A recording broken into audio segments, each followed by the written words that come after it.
All right, welcome to this video series on the North and South nodes. In this video, we're going to talk about if you have your North node in the 6th house or Virgo, which would mean that your South node is in the 12th house or Pisces.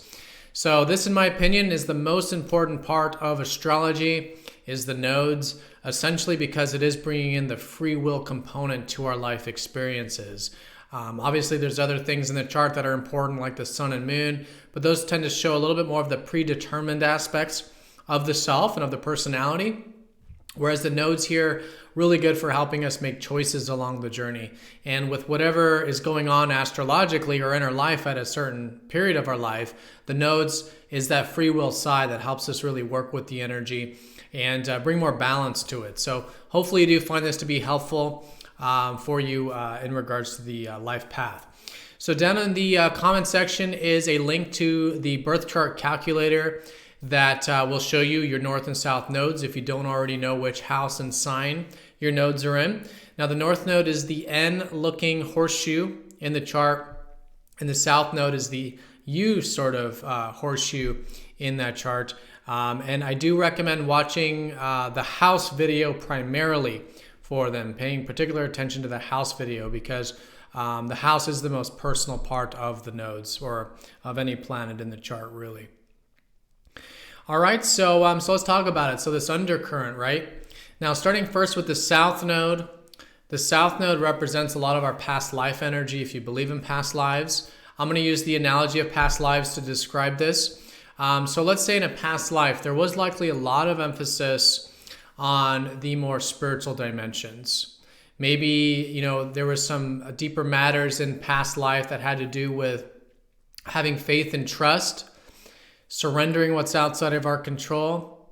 Maybe a lot of experiences that had more to do with psychological issues or, deep things we had to work with about ourselves psychologically, or again, deal with regarding ourselves spiritually. And that probably involved maybe a lot of alone time or a lot of time, getting more in touch with the receptive aspects of life, which could also be creativity, could also be spirituality, could also have been a lot of emphasis on the intuitive life, things of this nature, but definitely more in terms of the ethers, right? So a lot of emphasis in the past life regarding the ethers of life and on the unconscious and on the spiritual, right? This kind of stuff. So because of this, now in this life, your life path is about bringing balance back to this area. Because what you'll likely find is that there's this oscillation with it. One side of you unconsciously wants to go further into the no-thingness and the ethers, wanting peace, tranquility, spiritual bliss.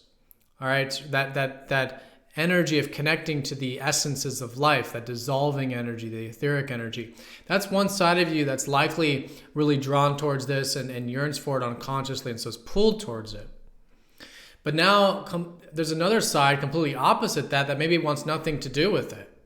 Maybe it wants to just do the doing, the busy work, get into the work or the routine, the day-to-day stuff, because that side of you wants to create structure and more things we can sense and feel and create stability with, versus more of that instability of the 12th house of the ethers. So there's a push and pull here, and so this is why your life path is about bringing balance back to this sector. And the process of doing this will be through. It's a twofold process. One is practicing non-attachment when it comes to that side of yourself that does yearn for or want something involving the spiritual or the receptive or the being aspects of life, or the alone time or whatever that is. That side of yourself that has this pull towards that, practicing non-attachment to these things, right? Non-attachment to the peace, non-attachment to the spiritual bliss or the no-thingness. Non-attachment will really help free up this area. And I would say too, practicing non-attachment to your ideals in general, because you see, because the past life emphasis was so much on, the dreamy energy, there's a lot of maybe ideals or dreams and fantasies against more of the ethers. It's the no-thingness, it's the dreams, So practicing non-attachment to your ideals, to your dreams, right, for example. And so it's non-attachment to the spiritual emphasis of life, with the non-physical emphasis of life, This non-attachment can really help free you up, really help liberate you actually from that side of it.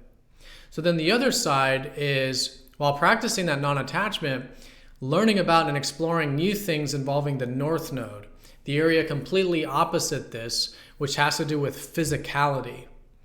Your life path is about learning about and making mistakes with involving work, your day-to-day work, your routine, your physical health, creating physical structures, creating healthy habit forms, habit patterns, routines, right? These kinds of things that really ground us and give us structure in the day-to-day, like time management, energy management, work, routine, physical health, diet, regimens, our service through our work, developing our crafts and skills into something that we do on a day-to-day consistent basis. It's all about consistency and repetition and building those habits when it comes to this sixth house Virgo stuff.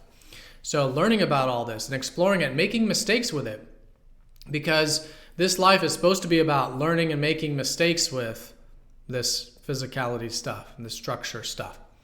And life's supporting you, right? So it's okay. So make mistakes, be willing to learn, explore about it. There's no end with this. There's no point we get to where like, oh, I attain that self-perfection or that self-refinement or self-improvement to the point that I'm content with. It's always going to seem like there's more work to do with it, and that's fine. But explore it, learn about it. Because it's all of this stuff that you're learning about and exploring here is what is exactly needed for your spiritual well-being, which is, again, fundamentally what should be most important to you at the end of the day. Because in order to have good spiritual well-being in life, we do have to have good physical well-being.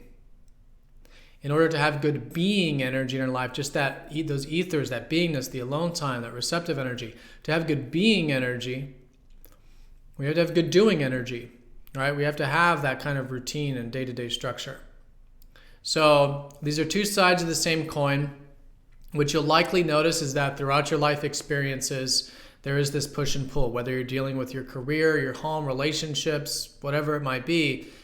There is this push and pull where on one hand, may want to go all into, again, the ethers and the no-thingness, non-physicality. And then the other choice is maybe avoiding that completely and going all into the nitty-gritty, the doing, the work, the control, the things that we do that we have control over. And so neither is right. Again, your life path is about incorporating both. But by becoming aware of the push and pull here, the two aspects of the self, it's going to help bring balance back to these areas.